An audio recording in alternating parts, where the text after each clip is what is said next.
শবে বরাত নিসফে শাবান নিয়ে তর্কে জড়াবো না। সবাইকে বলবো যদি হাদিসে থাকে করো, যদি হাদিসে না থাকে করিও না। বাস একটুকুই বলে দেবো। তুমি কি কি করো এগুলো হাদিসে নাই, আমার ঠেকা পড়ে নাই বলা। একটা কথা বলে দেব, সেটা কি? আল্লাহ নবী সাল্লাল্লাহু আলাইহি ওয়াসাল্লাম বলছে কুল্লু উম্মতি ইয়াদখুলুনাল জান্নাহ, আমার উম্মতের সবাই জান্নাতে প্রবেশ করবে, ইল্লা মান আবা, শুধু অস্বীকারী জান্নাতে প্রবেশ করবে না। কিলা ওয়া মান ইয়াবা ইয়া রাসূলুল্লাহ, সকল সাহাবারা বলল হে আল্লাহর রাসূল সাল্লাল্লাহু আলাইহি ওয়াসাল্লাম, কে যে আবা, কে সে যে অস্বীকারী?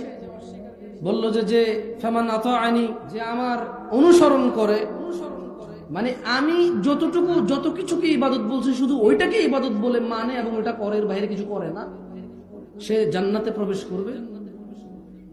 আর যে আমাকে অস্বীকার করবে